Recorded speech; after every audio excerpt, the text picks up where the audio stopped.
자, 다음 21번입니다. 자, 21번부터 60번까지는 이제 위험물과 관련된 내용이 많이 나오죠. 그래서 5개의 파트로 나눠서 생각을 하셔야 됩니다.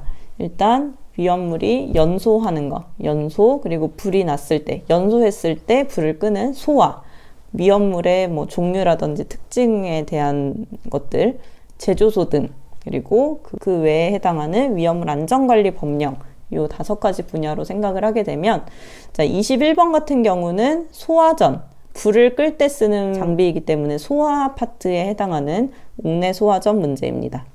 자, 옥내 소화전은 옥외 소화전과 마찬가지로 사용할 때 물이 뿜어져 나오는 장비예요. 그렇다 보니까 물이 항상 구비가 되어야 되는데, 자, 옥내 소화전이 많다고 해서 그만큼의 물을 다 저장하면 그 물도 낭비가 되고 유지하는 비용도 낭비가 되기 때문에 그 한계량을 정해 놓습니다.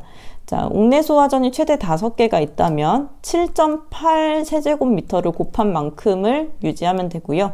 옥외 소화전은 최대 4개에다가 13.5 세제곱미터를 곱한 만큼의 양을 유지하시면 됩니다. 자, 그러면 이 문제의 경우에는 1층에 4개, 2층에 6개가 있다. 그러면 총 10개가 있다. 이렇게 보시는 게 아니라 제일 많이 설치되어 있는 층에 그것도 5개가 넘는지 안 넘는지로 보시면 됩니다. 1층보다 2층이 더 많죠. 2층이 6개고 옥내 소화전은 6개여도 최대 5개를 가지고 계산을 하기 때문에 5 곱하기 7.8이 됩니다. 그런데 우리는 산업기사를 준비하는 단계죠. 그래서 문제에서 어떤 단위를 요구하는지 확인을 해보시면 세제곱미터로 구하는 게 아니라 리터로 구하는 겁니다. 그래서 1세제곱미터를 1000리터로 환산해서 답을 구해주시면 되고요. 자, 이렇게 답을 구했을 때 나오는 값은 39,000이 되겠습니다. 자, 그러면 이게 만약에 옥외 소화전으로 문제가 나왔다. 개수는 똑같아요. 뭐 1층에 4개, 2층에 6개 이런 거는 뭐 말은 안 되지만, 자, 옥외 소화전이 4개 또는 6개가 설치되어 있다. 그러면 최대 설치해야 되는 수원의 수량은, 그러면 제일 많이 설치된 것을 기준으로 생각을 해봤을 때 옥외 소화전의 기준은 최대 4개까지만 계산하는 걸로 하죠. 그래서 4 곱하기 13.5를 해서 여기에 나오는 값을 답으로 체크해 주시면 됩니다. 만약에 이게 리터라는 값으로 구해야 되는 결과라면 여기에다가 1000을 곱해서 그 값을 정해 주시면 되겠죠. 그래서 여기에서 중요한 내용은 옥내 소화전과 옥외 소화전에 필요한 물의 양, 즉 수원의 수량을 구할 때는 5 곱하기 7.8 또는 4 곱하기 13.5를 한다는 게 중요한 내용입니다. 자, 다음 25번입니다. 위험물 안전관리 법령상 전기 설비에 적응성이 없는 소화 설비를 구하는 건데요. 자, 이 내용은 1류부터 6류까지의 소화 방법을 잘 공부를 하신 분들이라면 거기에서 조금만 더 응용하시면 됩니다. 1류는 어떤 특징이기 때문에 주수 금지를 하는 경우도 있고, 뭐 2류의 경우에는 어떤 특징이 있어서 주수 소화를 하는 경우도 있고, 이런 식으로 이론을 통해서 이 내용은 정리를 하실 수 있어요. 자, 그래서 어떤 거는 주수 금지, 어떤 거는 주수 소화, 또 어떤 거는 질식 소화. 자, 이런 식으로 소화 방법을 나누는데, 자, 이 표는 위험물 안전관리법에 있는 위험물별 소화설비 적응 표를 다시 재구성해서 만든 표예요. 그렇다 보니까 전기 설비는 여기에 따로 들어가 있지는 않는데 전기 설비는 이렇게 이해하시면 됩니다. 자, 우리가 만약에 콘센트에 불이 났어요. 거기에다가 그냥 물을 갖다 들이붓지는 않죠. 자, 그런 것처럼 전기 설비에는 물이 사실상 쓰일 수가 없습니다. 그렇다고 뭐 주수 금지에 해당하는 것은 아니고, 자, 전기 설비는 어떻게 불을 끄냐, 질식 소화를 한다 라고 이해를 하시면 되겠고, 여기에 하나 더 응용해서 코를 제외한 질식 소화를 한다 라고 하시면 깔끔하게 문제를 푸실 수 있습니다.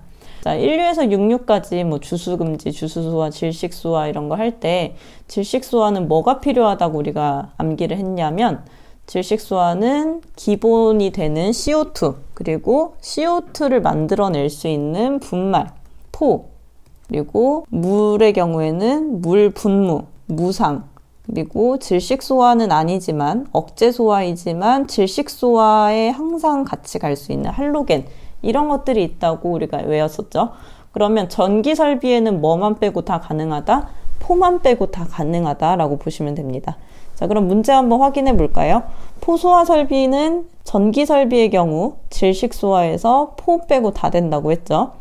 그리고 불활성가스 소화 설비 질식 소화니까 가능합니다. 물 분무도 물이지만 물을 분무 형태로 뿌리는 경우에는 산소를 차단하면서 내려오는 성질이 있어서 질식 소화입니다.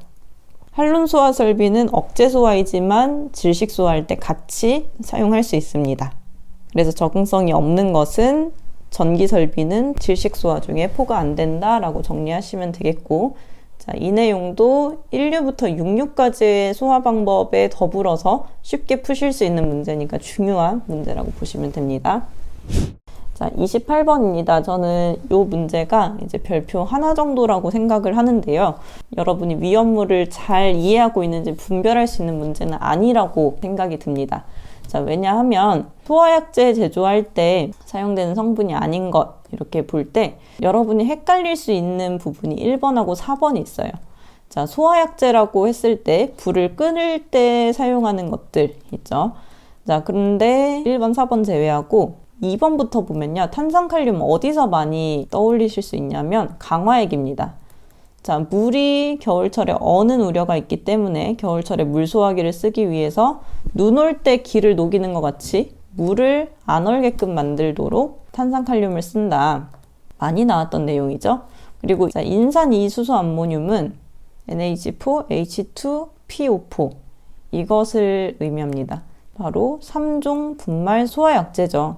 그러면 탄산칼륨은 강화액 할 때 쓰이는 거고 인산 이수소암모늄은 분말 소화약제 할 수 있는 거니까 맞습니다. 근데 1번 에틸렌글리콜 사류 위험물이고 이나 알루미늄은 삼류 위험물이에요. 이렇다 보니까 여기에서 되게 헷갈리실 수 있는데, 자, 에틸렌글리콜은 사류 위험물 맞습니다. 맞는데 글리콜로 끝나는 이런 물질들은 에틸렌글리콜도 있고 니트로글리콜도 있어요.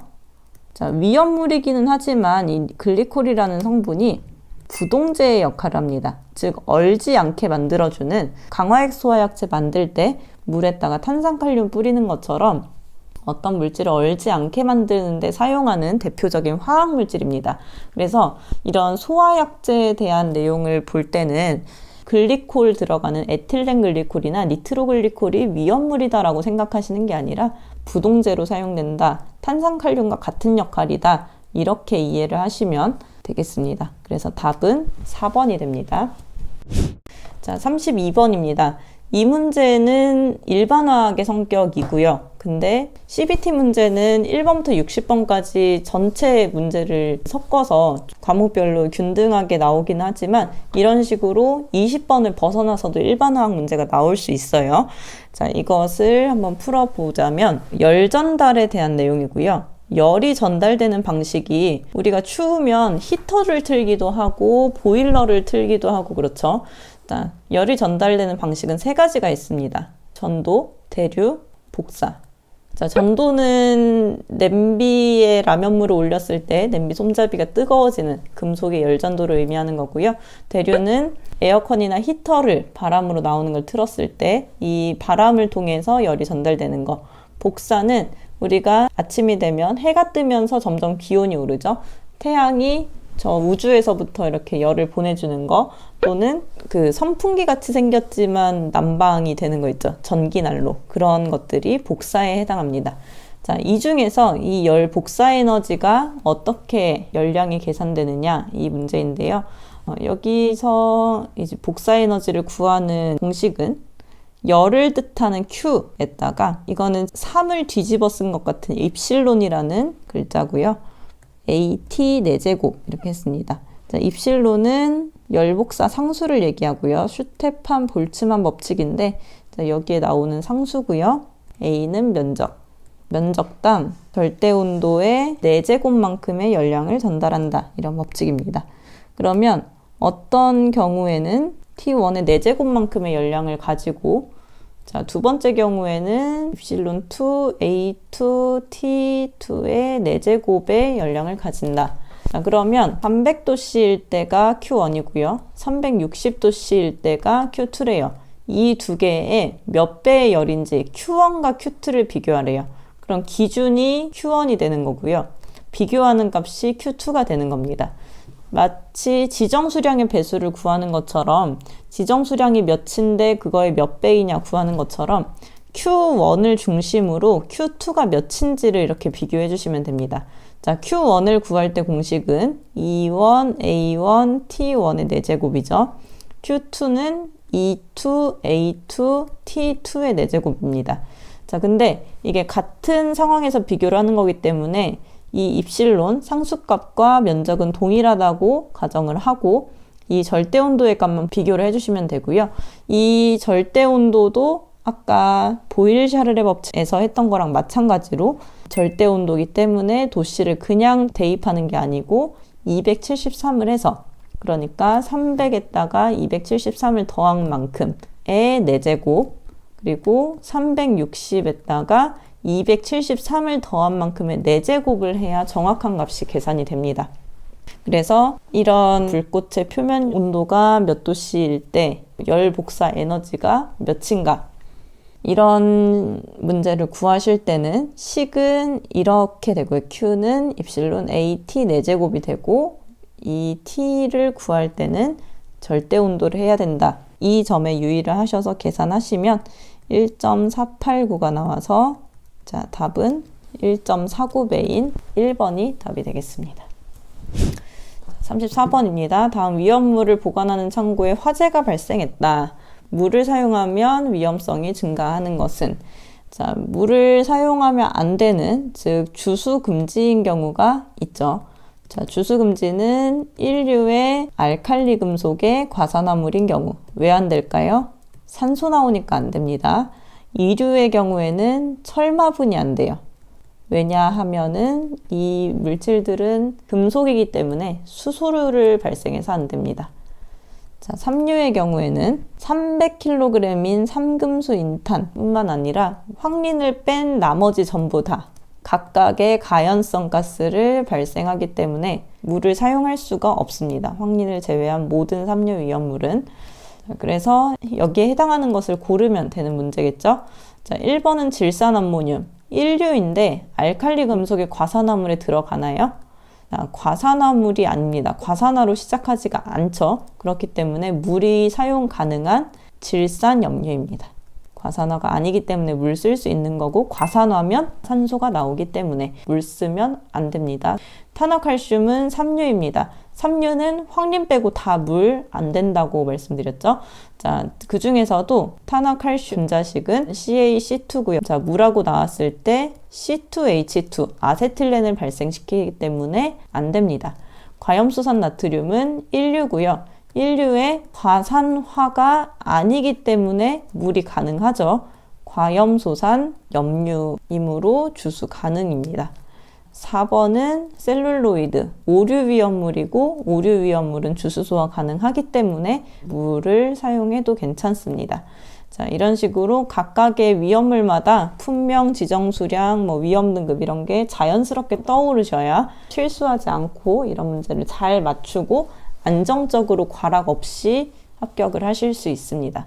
자, 가장 기초적이고 쉬운 수준의 별표 3개짜리 문제라고 보시면 되고요.